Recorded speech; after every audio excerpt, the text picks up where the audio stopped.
Yes, Mr. Ivan. It's nice to meet you. Nice meeting you, my brother. How are you?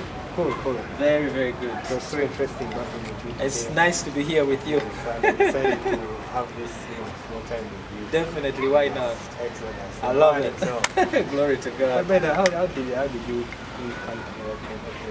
The name Exodus. I was raised mostly by the streets. I went on the streets when I was about 10 years of age. My mom passed away actually. No, I went to the streets when I was actually 12 years of age. My mom passed away when I was about 10 years. She passed away with HIV. At about 8 years, my mom had caught HIV. So it did take 2 years for her to pass away. And when my mom passed, I was taken to live with my father. But my father was raised Islam, so he had a number of women. God rest his soul in peace. I love him so much. Yeah, so in the African culture, where you sometimes stepmothers don't really take well children that are not their own. You understand? So I got mistreatment from a lot of them left, right, center, and at the age of 12, I couldn't stay in my father's house any longer. So I left the streets. I left my father's house and came to the streets in Kampala, where I started a totally different and hard life. So I lived in the streets for 7 years, and something tragic actually happened. That's when I left the streets. 6 of my friends were shot dead at about 5 a.m. We were together, I don't know how I missed the bullets. In the streets? Yes, yeah. So at that point is when I left the streets and went and sought refuge in church at Miracle Center, Rubaga, by then. So I was in church for about... By that time, people never used to know you as Exodus. No. I was just another street kid, actually. Okay. The first time I actually entered church, people thought I was a lunatic. People thought I was just a mad boy who came to church. But I'd gone through life and I needed something different. I needed something different from the life I'd experienced. So I joined church. I joined a choir called the Mass Choir at Rubaga Miracle Center. I served in church for about 7 to 8 years, and then I was on the streets. I used to steal money. I was okay basically, and then I joined church. I thought God would automatically take care of everything. You understand, but that never happened. So I'm in church 7 years, and I couldn't even buy myself underwear. What?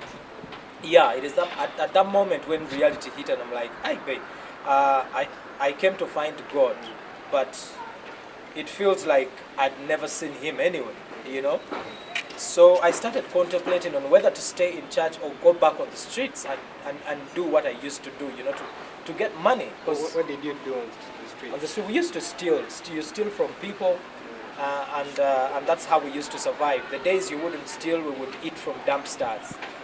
Yeah, we would roam around the Winton Road, where Sheraton was. We used to eat from the garbage. If we never stole, the days we never got money from people, That hard? Yeah, very, very hard. At least, in a week, at least 2 or 3 kids would be killed. So you go to bed and you don't know if you're going to wake up tomorrow, It was that crazy. Yeah, so I joined church, and 7 years down the road, like I told you, I started contemplating whether to stay in church or go back and start, doing the business I used to do when I was still very, very little. At that moment in time is when God spoke to me, and God told me, you cannot build an empire on another man's empire. So if you want me to use you, seek me so I can use you exceptionally. So at that moment, I remember pretty well, it was 2008 February. Yeah, so I had the Spirit of God tell me to go through a 40 days of fasting on water. I didn't know what the outcome would be, but I had cultivated a spirit where I would hear from God. And the Bible says obedience is far better than sacrifice. So I took it on. And 2 weeks down the road, the people that knew me actually thought the sickness that took my mom had come for me. Because in church I told my story, Yeah, so after the 40 days, I was actually coming from Redeemed Church, Makere. I was walking back to Rubaga. is when I heard, a few words.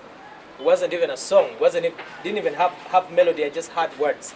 I once was a ganja man, a liquor man, and a bitter man. Yeah. Changed. I'm no more ganja man, but a preacher man. You understand? So those words stuck. This was a ganja man. Exactly. And those words stuck. So when I got back home, I felt in my spirit to open the Bible. And when I opened the Bible, the first book I opened was Exodus chapter 3 verses 8. And that book says, this day I take you, Exodus chapter 3 verses 8. Yes. It says, this day I take you out of the land of the Egyptian, out of the land of your oppressor. I take you to the land that flows with milk and honey, the land I promised your forefathers. And in this land you will suffer no more. And looking at my whole story, these words actually made sense. So from that moment, I thought God was calling me to be called Exodus. Yes. Wow. Yeah. Quite A journey from scarcity, to abundance. A journey from a person that was a nobody, a total nobody, to becoming somebody. You understand? And it is clear God was speaking to me, because when you look at what has happened over the years, it is evident. It speaks for itself. quite an interesting story. Thank you, brother. So the fact that you brought out church, Yeah. brought up church. Let's now talk about church, Yeah. church story. Now you're in church. In my own perspective, I believe that when you're in church, Yeah. it's always the people around you, the people you pray with, Yeah. and the people that must help you, lift you up, Yeah, at yeah. least make you feel loved, as Yeah. the Bible says. Yeah. So what was in between there that the church didn't realize about you? Coming to church, coming from the streets, definitely, people look at you a certain way. You understand? You probably don't belong. You have come to spoil other children and things like that. But God changes people, and when God has called you for something, in the long run, it is evident. You understand? Never had I ever dreamt that I would be an entertainer, or I would sing or do music. You understand? I cultivated that desire to do music when I was in church, looking at so many groups. Miracle Center was blessed with so much talent. Was blessed with so many, young people that could really, really, really sing. People sang, and you got goosebumps. You felt like, whoa, I need this. You understand? And me, I am a very competitive artist. Most especially, I compete a lot with myself. So when I saw when I saw the groups that worshipped and did praise, sang, the youth groups that would come and do what they do, and people loved it, and I just grew the desire to do what these people were doing. I felt in my spirit I would actually do that and probably become somebody in that line, because my education level was very, very minimum, very, very it's actually shaming. I'm not ashamed of who I am, but my education level is very ashaming, So one time, as we were rehearsing in the choir, I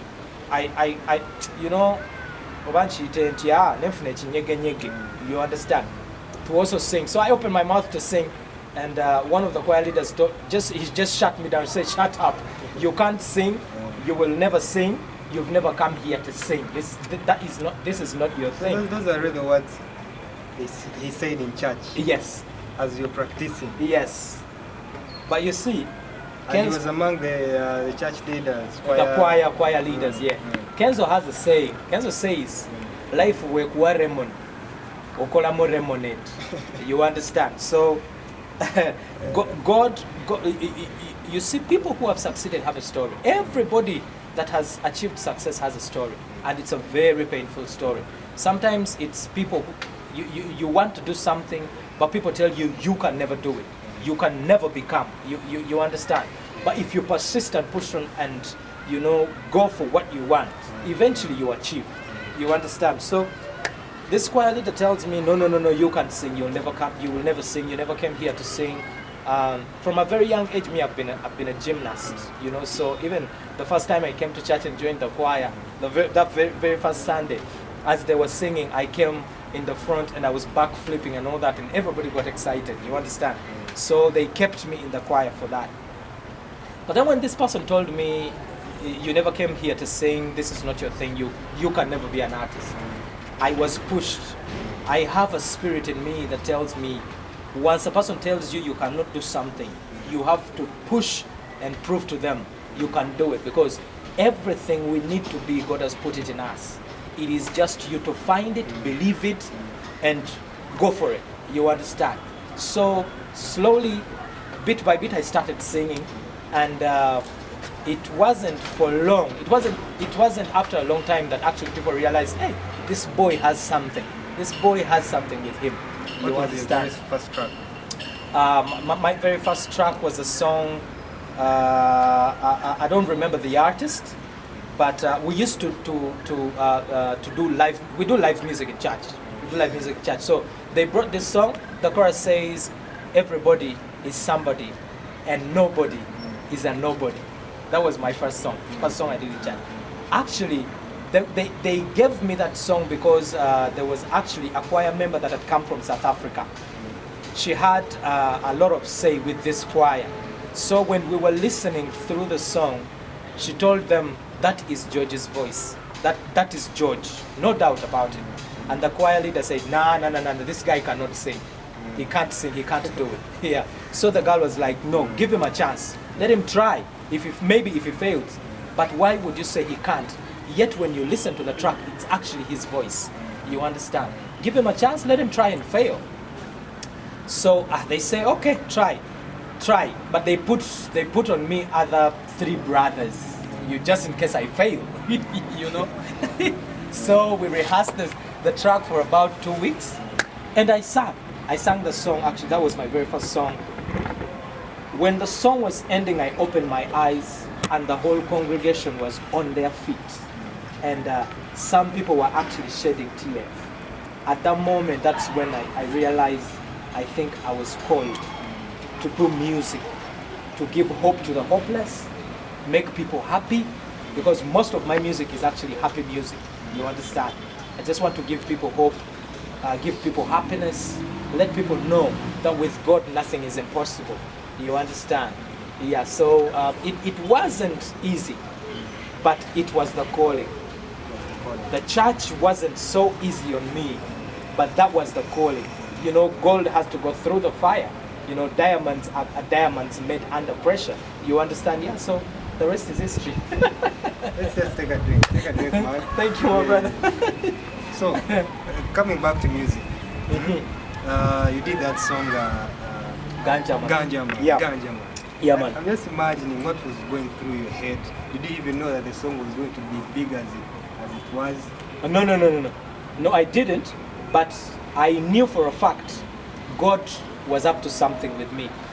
God was up to something with me, because I got the words, like my last day of fasting, my 40th day. I was, like I've told you, I was coming back from Redeemed to Rubaga. And then I just had these words in my head. You understand? And those words stuck for 2 weeks. Those words stuck for 2 weeks in my head. And then one time, after I joined church and started listening to music, I loved music. I just fell in love with music. You understand? And I started dreaming of being an artist. But me, I never dreamed small. Even when I dreamed to be an artist, I saw myself one day be big inspiration to a lot of young people and people that actually have come from the streets like me. You understand? Give them a moment and let them know that it doesn't matter where you come from. As long as you stick to what you want, you can achieve it. Exactly. Yeah, so Ganja Man came up, you know, with and then you see the way it made us feel our audience. I know by then I was still living back in secondary school. Yeah. But you know, hear the tune coming, you know, with those amazing lyrics in the totally something different about gospel. Yes. Yeah. So the song, I like I told you, I got these words in my head. And then I had a producer who used to pray at the church I pray from, and he had a small studio just above the church. You understand? Like the church is down here in the valley, like above the church there was rentals, so he had rented a room and it was his studio. You know, he had 1, 2, 3 little equipment, but he had a lot of knowledge about production. You know, so one time I am in my small room, and I'm listening to radio, and then this song by Shaggy, Church Heaven. I listen to the beat and I'm like, whoa, this beat is sick. And Shaggy is a totally different artist. You understand? That thing, I had the snare and oh my God, the beat was heavy. It was heavy. And then these words in my head, so I just start flowing on the beat, and everything was just coming. You understand? Yeah. I once was a ganja man, and everything was just coming together, you know. Yeah. So I got so excited. I left my room in Mengo. I rushed to the studio. I told my nigga, hey bro, I have these words, and I was listening to this beat, and I flowed on this beat, and everything was just coming together, you know. So he was actually producing another guy, and he told me, give me some time. So I waited for like an hour. I sat out, but I was very excited. Something was just jumping inside my spirit. So after that, I went and I just I just freestyled for him, and it was like, oh wow, I like the words. And then I played him the beat, and it was like, I think we can achieve something with this. So he asked me to give him a week. He worked on a beat. After working on a beat, I went, and then we recorded for about 3 hours, and the words were just flowing. And the reason the words were just flowing, I had found something with God that I never found in my father's house, I never found on the street. And this thing allowed me to tell my testimony and the benefit I am getting, or the peace and the love I had gotten with God. You understand? That's why you hear the chorus is, I once was a ganja man, a liquor man, and a bitter man. I am changed, I'm no more ganja man, but I'm a preacher man. You understand? And the song, that the ganja man is my whole life story, really. The song speaks about Exodus. It tells my whole story. You're really talking about yourself. My life on the streets and everything I had done, and the light I had found finally. Lord of mercy. Based on a true story.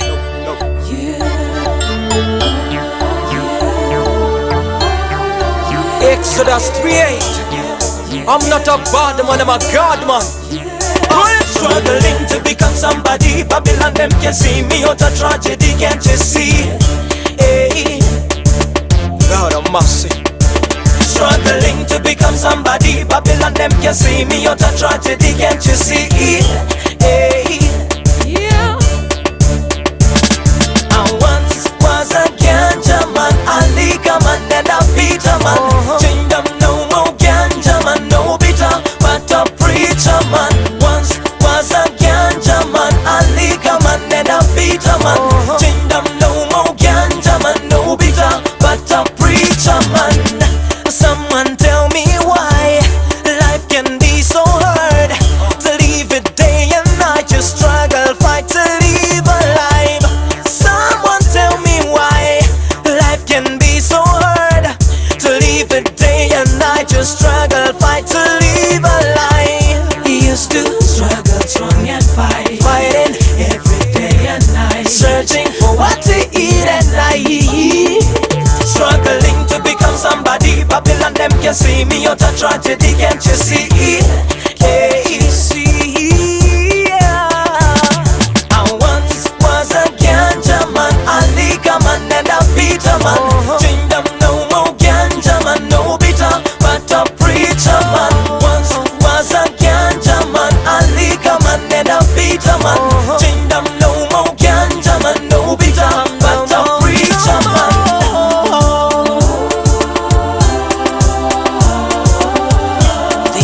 Based on a true story. If you have been there before, then you know this is great church now. Living what we preach now. You took me out of pain and calamity, gave me a brand new life in me tragedy. You ought to give him praise and your prophecy. Prophesy, prophesy. Wali wechi said I'm ngembera nkakali ne tubulo tulonga na okusula tewali na tulira n'okufa nanda bobulamu temuli nakokulya okukafuna ddala kutoba butobi nenebuuza ddala ffe twaza gwaki. struggling to become somebody. Babylon them can see me out a tragedy, can't you see? Hey, Lord of mercy. Oh, I once was a ganja man, a liquor man and a bitter man. Kingdom no more ganja man, no bitter, but a preacher man. Once was a ganja man, a liquor man and a bitter man. Kingdom no more ganja man, no bitter, but a preacher man. Remember them days of ganja, when me used to smoke them a weed and ganja. All them I used to call me ganja man. Namaz maganyininga nesinza yanema. Hey, in the ghetto I and I used to suffer. No nyecho kulya buli chiro na misana. A Babylon never wanted me prosper. Prosper, prosper. Nakizudde Katonda matuwe tayuwa. Kwamukiriza tali kulekerera. Alla kuresa yadonyikirizibwa. Tali kulekerera.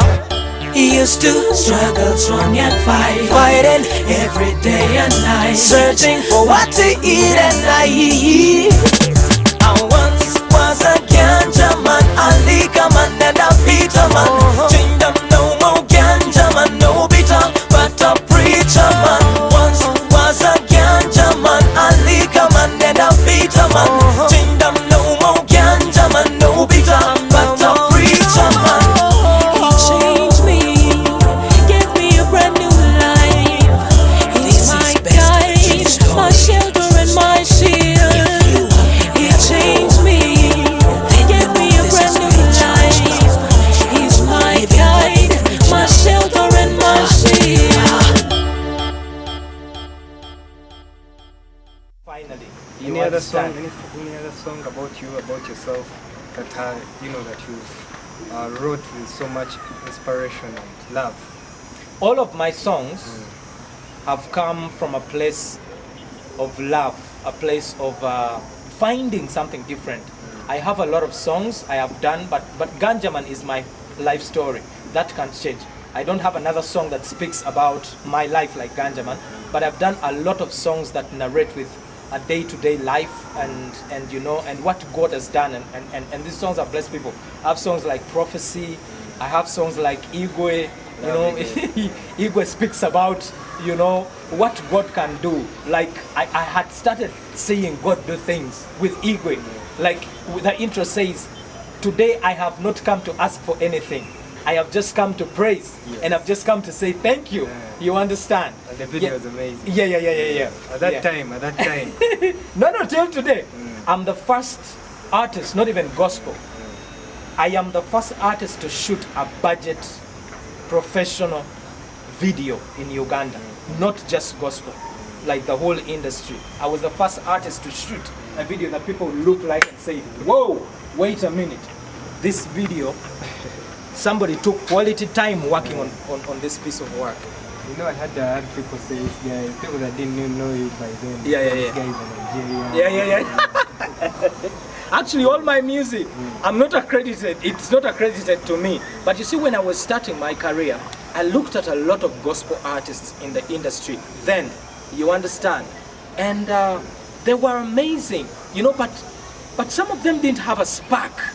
You understand? They did not have that thing that out of the gospel circles that somebody would look and say, whoa, this person is good. I would actually love to be like this person. You understand? I don't want to mention names because it would feel demeaning, but there's a lot of artists I looked at. One artist one time came to church actually and sang. The song was called Goloko Kayaka. Very big tune by then. You understand? And I saw this guy sell 7 boxes like this of CDs that were not even printed. Just you get a CD, put it in a laptop or something, burn the music, and he was selling those CDs. He sold 7 boxes in like 30 minutes. You understand? I was like, wow, this is what I want to be like, you know? But then one time, I meet him on the streets, and what I saw on stage was totally different from what I saw on the streets, you understand? So I asked myself and I say, where is the blessing? How can somebody be so big but not look so big? I think you understand where I'm coming from. You understand? So I made a decision that very moment, and I said, they say church music is boring. You understand? All gospel artists do not have a spark. They don't have that something that people out of the church would actually admire. You understand? So I said, I am going to be an artist that does gospel music. I will look the artist. I will be the artist. I will sing the artist. Even when my fellow artists who are not even gospel artists look at me, they would say, whoa, there's something about this guy. I tried. I did. And from day one, I told myself, I'm not going to do church music. I am going to do music with my gospel message. You understand? If it's a secular beat, I'm going to get it and I will kill it with a gospel message. And even every time I'm in studio, I have never thought about people in the church. My dream was always the people that didn't even know about Jesus Christ, the people that didn't even love gospel music. How can I get these people to, first of all, love my art as Exodus, as an artist, you understand, and then believe in the message that is in this art, you understand? I think that even set me apart from all the gospel artists that were at the moment, till today. So how did you get funding for the music? How did I get funding? Make those amazing videos, pay your producers, make those amazing beats. Yeah. The Bible says God blesses the works of our hands. Once you put your head to something and do it, God will bring people. God brings people to us, people that help us get to another level. Funny, when we... I'm so interested in knowing because I know, yeah. When we released the song Ganja Man, by then there was no gospel artist that had a video. Because we used to run a lot on radio plays and all that. So I told myself, I said, I have to shoot a video for this song. I must shoot a video for this song. So there was a guy by then, he was very good. He is actually a film director. He's called Matt Bish.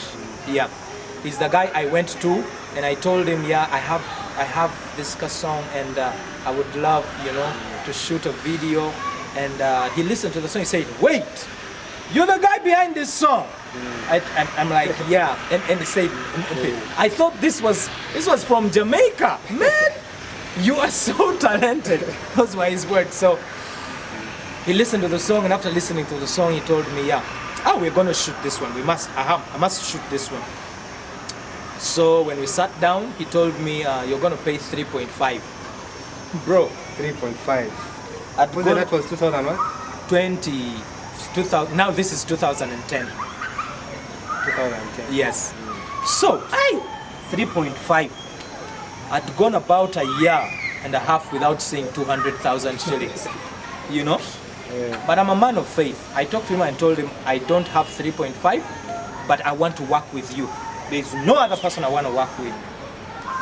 He looked at me and he told me, "George, you know what? Exodus, you are going to get 900,000 shillings. 900. Yes.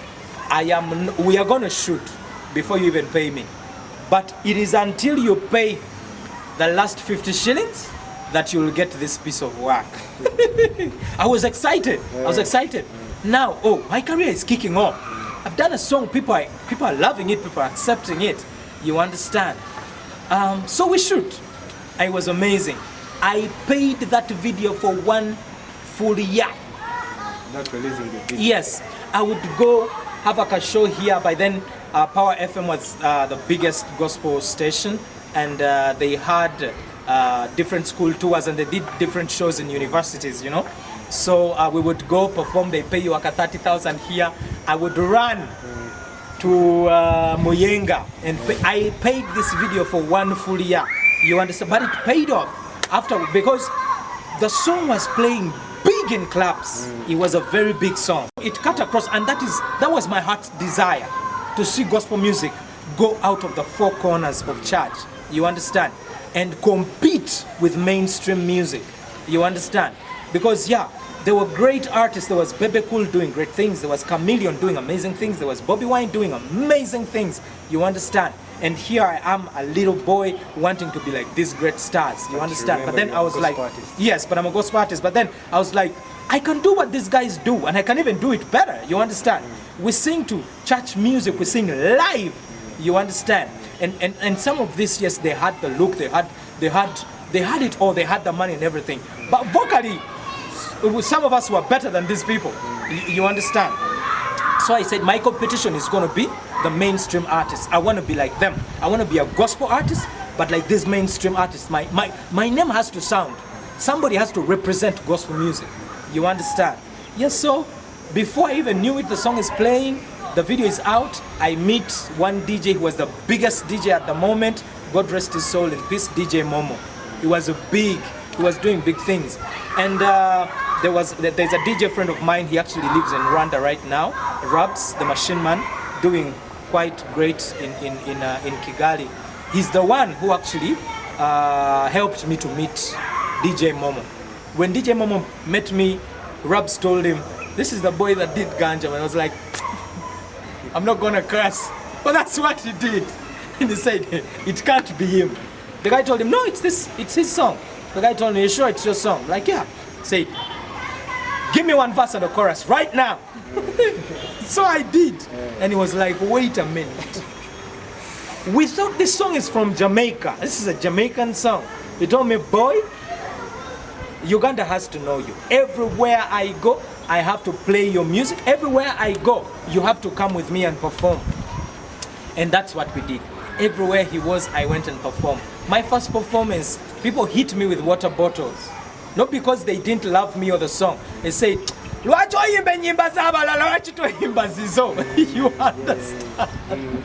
The song was too big. And the way I looked, I didn't have money by then. I was shabby and all that. But God is good, man. The song just opened so many doors. And that song actually brought in my life the biggest miracle I've ever had. God rest us all in peace, my adopted mother, the one that picked me when I just come off streets and I was in charge. She's actually the first person to tell me, you are an artist like no other. I've never met anybody like you. And God wants to help me to let the whole world know about you. The whole world must know your story. They must know where you've come from and what you do. When it comes to ministry, I'll do everything I can in my power to see you get up there.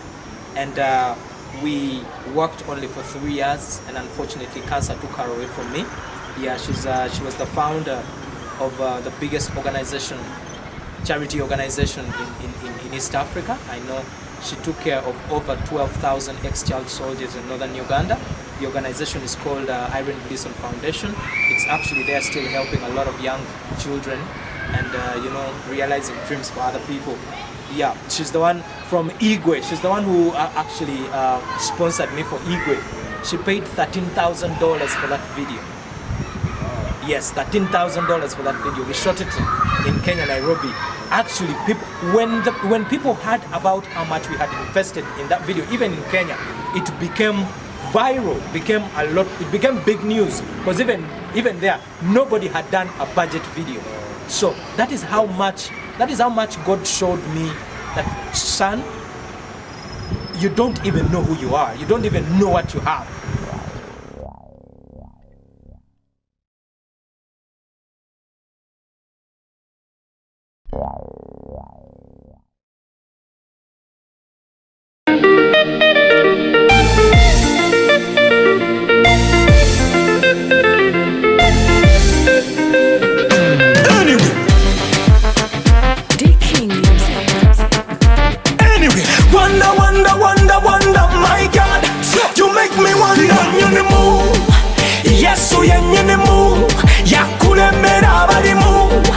Lucifer kumululu yenyinimu Yesu yenyinimu yakulembera abalimu ne ka Lucifer kumululu.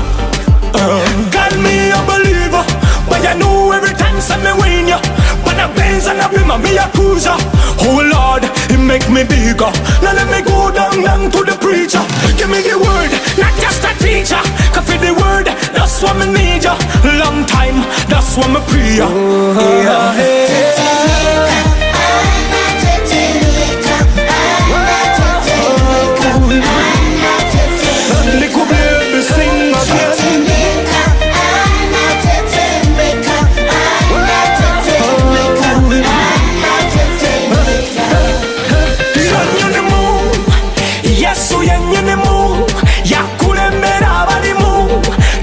kalusifa kumululu.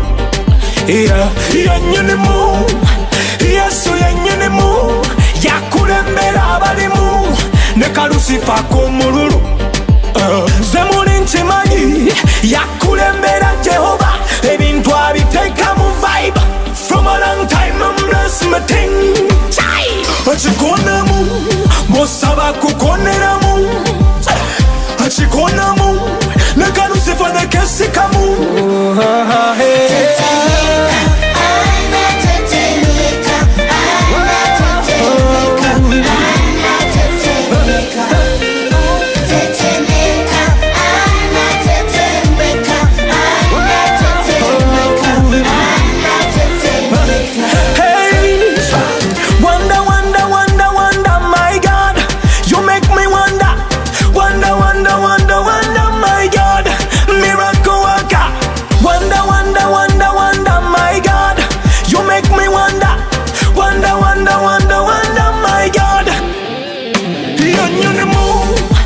Yesu yenyinimu, yakulembera abalimu ne kalusifa kumululu.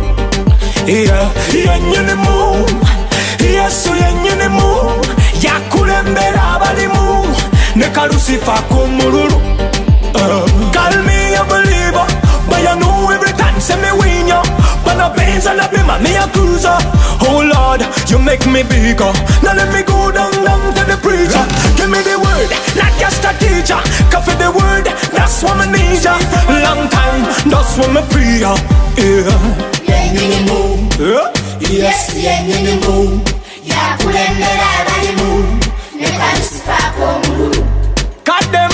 Yenyinimu, yes yenyinimu, yakulembera abalimu ne kalusifa kumululu. Tetemeka, ana tetemeka, ana tetemeka, ana tetemeka. Tetemeka, ana tetemeka, ana tetemeka, ana tetemeka. So, looking at all that, Yeah. your history, Yeah. what you've passed through, Yeah. How God has blessed you. Yeah. And as I stand here, Yeah. look around all this beautiful, It's beautiful green and all that. Beautiful place, yeah. houses, Very and beautiful, all that yeah. investment. What have you done so much to give back to the community? I have helped a lot of young people that I was with in church. The list is endless. I've helped so much people. I'm not the type of artist to come out and say, oh, I did this for this person, I have done this for this one, I've done that for that one. But the whole industry, I am the first urban gospel artist to come out and hit mainstream big. I'm the first gospel artist from Uganda to cut across Africa. I am the first gospel artist from Uganda to be nominated for an MTV award, which actually very few, even in East Africa, have the privilege or have had the privilege. It is me, and there's another guy, actually it's me and two other guys in Kenya. One is called Daddy Owen, he was very big, and one was called SK Blue. He was the first gospel artist to be nominated for an MTV Mama Award. I am the third gospel artist in East Africa. I am the first gospel artist from Uganda. I am the only gospel artist from Uganda that has been nominated for an MTV award. Yes. That's amazing. Glory to God. Man. This brings me to this. You as the gospel artist for all these years, what you've done for the community, how you have impacted the community. Yeah. How have you found social media? Social media is a very great and important tool for anybody who has anything to sell. As long as people love it, they're going to run with it. But now, as good and as great as social media will build you, social media has its insecurities, and I have been victim. The past 6 years have been a roller coaster for me. I actually went through depression. I went through a very down moment when I lost my mom. I lost almost everything I had built. The past 6 years have been very, very heavy. So social media is a very great tool. We all need it, we use it, But the same platform, you understand, can be, what can I say? How can I put it? How can I phrase it? It can run you mad. It can run you mad. Being a gospel We are, artist. yeah, exactly. We are in an era where people actually believe what they hear before, you know, testing the truth about it, or you know, is it true or not? You understand? Once media has said it, or once people in the media have said it, they take it for truth. Take it for truth. Exactly. Very hard to differentiate right and wrong. Exactly. And being a gospel artist, you've come from church and you're ambitious. You just want to take this gospel music out in the mainstream. You're mingling with every secular artist. You're mingling with you know, models. You're mingling with everybody. You understand? It started bringing bad publicity. All publicity is good. You understand? But it started bringing a lot of bad publicity, and the people in church did not actually. Most people in church didn't sieve. They took what was being said, and then the people in mainstream, some of them were surprised. Hey, how can a gospel artist, you know, come to bars and you know, be here? But I know what God had called me for. When God spoke to me, He spoke to me in my privacy. You understand? And I was out doing what I had to do.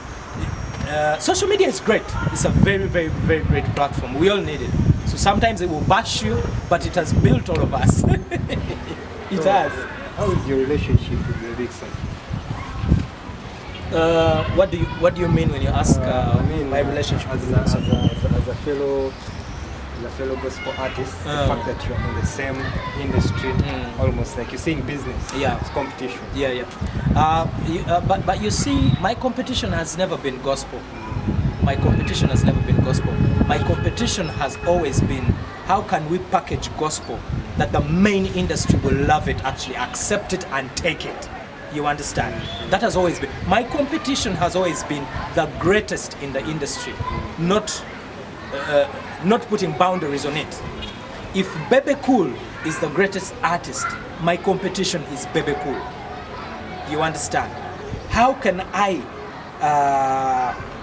knit my art that the people that love Bebe Cool are gonna love me as a gospel artist, respect me like they respect Bebe Cool? You understand? My competition is people who are achieving greatness where I want to go. You understand? And my greatest competition is myself. You understand? When you even look at all the artists gospel in the industry, my art is totally different. My character and kind and caliber is totally different. But I appreciate every artist that is doing amazing things for the industry. Levixon has come out. He has proven. He's put his mark on the industry. You understand? He's doing amazing things. I believe in everybody that does amazing work. It's not only Levixon. There's a lot of gospel artists that have broken and are doing great works. Pastor Wilson Bugembe, our mother Judith Babirie. There's a lot of people. There's now young boys who are actually doing, you know, they looked at me, they looked at us, and they're doing great things.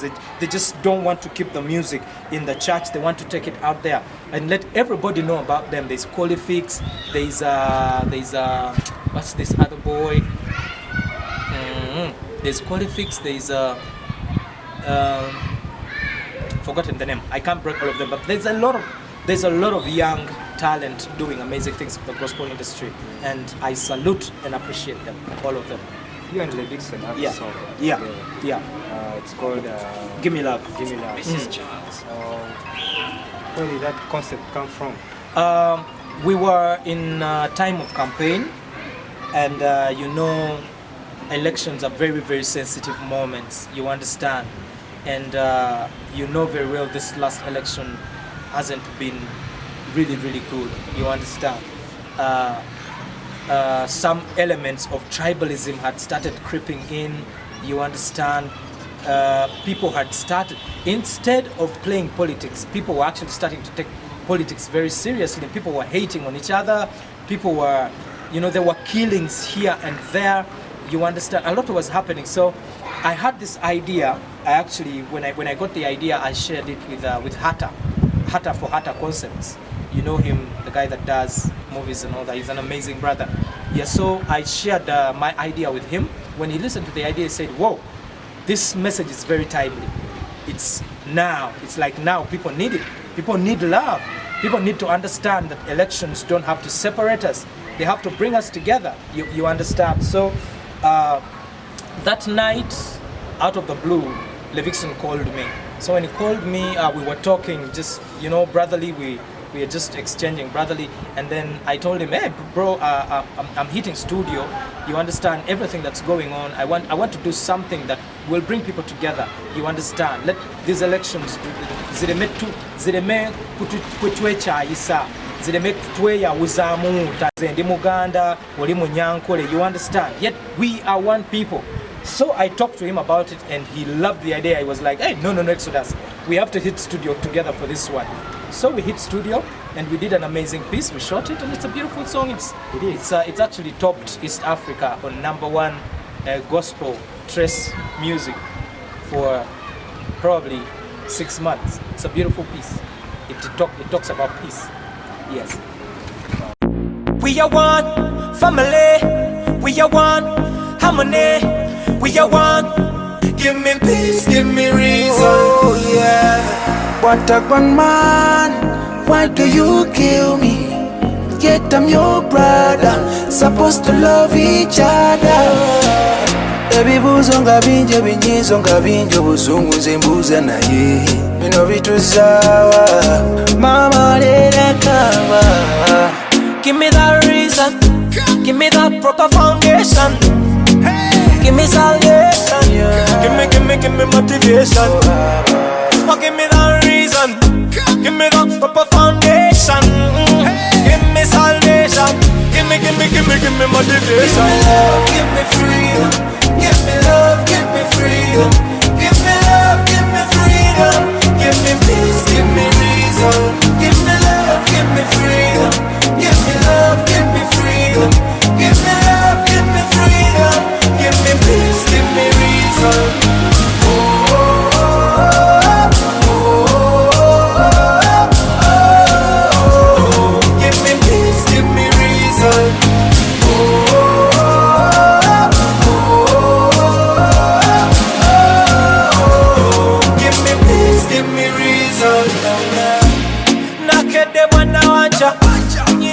Sitempenja penjeza mama wa bana nikitafuta kila kona chempuliridde miranga miyaga sinadikana panda gali ziada atapite mayuganda. May mercy, peace and love be the teacher to every preacher. No trouble is him in a religion. In a religion, love one another with the mission. Oh Lord, give me love, give me freedom, give me love, give me peace, give me reason, give me freedom, give me love, give me freedom. You know we need love, give me freedom, give me peace, give me reason.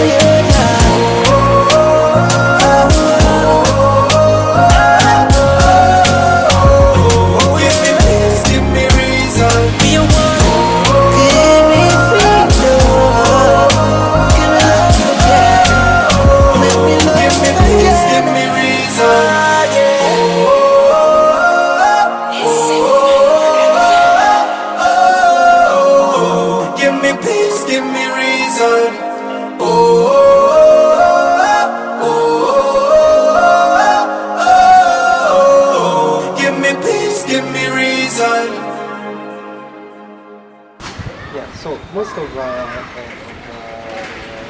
these brothers and sisters of ours in church, they despise people, Christians with tattoos. I see you have a lot of amazing. I have a lot of tattoos. Yes. Would you mind describing each tattoo? We can get a close up. Yeah, sure. Yeah, sure. You get to get the real truth about this amazing. You see, a lot of people are ignorant about a lot of things. You understand? There is nothing I don't do. But there is not one thing I do nga simaze kikolako research nze ng'omuntu. You understand? People have a biasness about tattoos, but they do not know why they even hate tattoos. Simply because somebody said tattoos is evil. You understand? But I'll tell you a story before we even go in them. I was in Australia. I was with my adopted mother. We were doing a tour in Australia to raise money to build a hospital, and we were on a tour. So we went to this school. This school was giving us about $24,000. You understand? But then they told us, do not talk about God, do not talk about Jesus, do not talk about anything godly. Just sing your music and leave. You understand? So that thing puzzled me a lot. You understand? God is everything I have known. I come from a background where, the poor call us poor. You understand? My father was a poor man. My mother struggled to put me to school. Unfortunately, he died when I was still a young man. You understand? So I do not have a past. I don't have a future. The only future I have known, the person that has actually brought me to Australia is God. And then you're telling me, do not talk about God. You understand? The money didn't really matter. So in my head, I was like, well, if you tell me not to talk about God, what can I do that can speak about God even when I don't have to talk about Him? You understand? Immediately that evening, I was reading my Bible and I landed on Revelations 19:16. I landed on Revelations 19:16. It says, and a name is written on his robe and on his thigh, King of Kings and Lord of Lords. How was this name written? And this person we're talking about Jesus. Says, Revelations 19:16 says, and a name was written on his robe and on his thigh, King of Kings and Lord of Lords. So at that moment, I got wisdom. And I say, if my tattoos are talking about what I do, if my tattoos are talking about God, I don't know it's ungodly. I don't think it's ungodly. John 3:16. This is John 3:16. And this is the first tattoo I had on my body. I did this just in case any school I go to or any place I go to, they tell me do not talk about God here. At least somebody would be curious when they see this. They would ask, what does this mean? You understand? So actually it happened. A lot of students would come to me and ask, so what is this? And I said, do you have a Bible at home? Do you know how to read a Bible? Yeah, go and check this out. It's in the Bible. You'll find out what it says. So from this, I just put tattoos all over my body. But this is my mom. This is a tattoo of my mom, just to remember my mom, the woman that took me off the streets. You understand? This is me. This is who I am.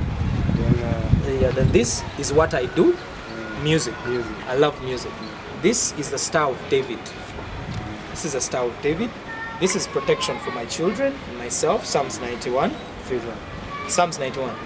They that abide under the secret place of the Almighty shall abide under the shadow. They that dwell in the secret place of the Most High shall abide under the shadows of the Almighty. Hey, bro, being a Christian, on the cutting edge, you have to know your word, because a lot of people come at me with a lot of biasness, because most of the people that have actually given me a lot of backlash is my brothers and sisters in the church. The world has never judged me. They actually appreciated my art. They said, whoa, he's like us. They say, oh, so gospel music can be fun. We used to think gospel music is boring. If we come to church, we will be judged. You understand? No, I had dreadlocks. I had pins in my ears. I had tattoos. I dressed like an artist. You understand? And actually people would be like, I think I should visit church next Sunday. I think I should come to church someday. You understand? But these tattoos I put on my body, you understand? Just if I got in places where this is the cross. It says he died for us. Yeah. Just in case I go to a place where they don't want me to talk about God. At least my body can talk about God. The Bible calls me his temple. If I am the temple of God, I have to be the temple of God wherever I go. You understand? It doesn't matter where. You see, people judge what they don't know. People judge what they don't know. Even alcohol. The Bible does not talk about alcohol. In the Bible it says do not drink, or alcohol is if you drink you will never go to heaven or anything like that. It's a biasness. You understand? But it is. It is. I speak about it is. I speak about it because let me tell you, alcohol defies your own body. It does not defy your spirit. It does not defy your relationship with God. You understand? But it will play with your mind. You understand? So if you're going to do something like I'm doing an interview here and I'm drunk or I drink, you understand? I won't act normal because I am not in my normal mind. You understand? But there's no way where the Bible says if you drink you're going to hell, or if you drink you're not going to heaven. You understand? What you do with alcohol defies your own body. You understand? We all know alcohol is toxic. You understand? So you're defying your own body. But if you drink, it is okay. It is okay. It's not a crime for you to drink. That is who you are. You understand? I can only tell you it doesn't look ethical. You understand? It doesn't come off ethical. Like imagine you finding our President Museveni, you find him on the street, or he's in a car with a bottle of beer. Hey, Jabari! You understand? It doesn't look ethical, but it has nothing to do with your spirit or your spiritual life. It's like smoking. The Bible doesn't talk about smoking. You understand? But we all know you smoke, you kill your own lungs. You understand? Actually, there's verses in the Bible that allow you to drink alcohol. I can mention but a few. You know, when you read in the book of Ecclesiastes, you understand. Wow. Anyway, that would be a story for another day. Yeah. To the Bible.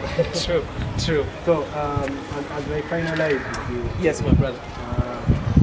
Probably now I can say you are a successful musician, Ghana musician, right? What do you call success? Probably you've made it in music.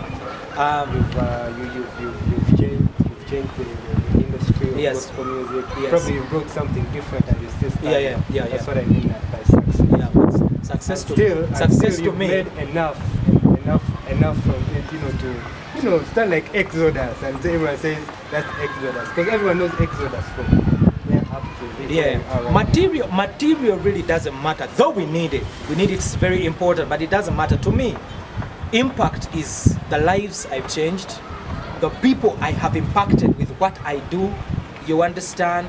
Like, I thank God I cannot walk on the streets and 10 people, I cannot walk past 10 people and not one says, oh, Exodus. To me, that is impact. You understand?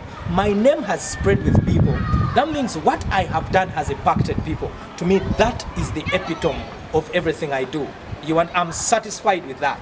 Yes, you understand? The material is a blessing. It comes with, I think that is impact. I'd rather people, when they talk about Exodus, they say, this song, this story, this interview, you understand? And when I saw him perform on stage, the things he has done, then saying, that guy has money. You understand? Money comes and goes. You understand? You have it today, you might not have it tomorrow. You understand? You might be driving a great car today, you might not be driving one tomorrow. You understand? So to me, impact is how people receive you and what you have done to impact people in society. And that is what I'll keep doing till the day I die. Good. Yeah, man. So as we finalize, what should we expect from Exodus? From now on, what are you planning? What are you putting out? Anything new we should expect from you next year, this year? When COVID hit us actually, and the lockdown came in, and there was a lot of challenges. People were challenged with a lot of things, most especially financial. It opened my eyes to so many things. But in that period, I have been working on a full album. We are actually starting to release off that album starting January. It's a 14-track album. It's called The Prodigal Son. We are starting. giving you things of the future. We're starting to release tracks of the album, and the first piece of work we will be releasing is called Blessings. Blessings. I mean, God has been so good to me. God has blessed me to raise a lot of people, give them opportunities to travel overseas and actually get citizenship overseas. A lot of people. God has blessed me in the country to be a pioneer, you understand, and help a lot of young gospel artists, show them the light and show them the business. You understand? God has blessed me with that. And my next place is going to be great. It's going to be epic. Well, you know, Exodus and You don't have to hope. I never announce what I don't know is going to be great. Yeah. Let's hope, you said a little bit earlier that 6 years ago, things were somehow tough. Yeah. So, I went through a roller coaster of life. so let's hope this time around things will change. The enemy tried me, but you see, there's a saying that whatever doesn't kill you makes you stronger. I lost my mom. As soon as I'd lost my mom was my greatest support. You understand? As soon as I lost my mom, I lost my dad. My dad, I left my father's house and vowed never ever to meet him ever again my whole life. You understand? I met my dad. He was on his almost his deathbed when I'd become of age. I was in my early 20s. You know, so I got my dad, brought him to my house, and then I realized a lot of things I never knew about my dad. When my dad passed on abruptly as well, but we had become friends. He actually used to call me father, you understand? So that really, a lot of things happened that really killed my spirit. Some things I want to go into, you understand, they're very private, but anything that doesn't kill you only makes you stronger. And challenges don't come to take us down. They only come to build us, build our character, and take us to the next level. Yeah, man. Well, it's been an honor, man. It's been Glory, an honor. glory, my brother. That really started. Glory, my brother. Just more blessings. Hallelujah. Keep it up. Glory to God. Man. Blessings, everybody. One love.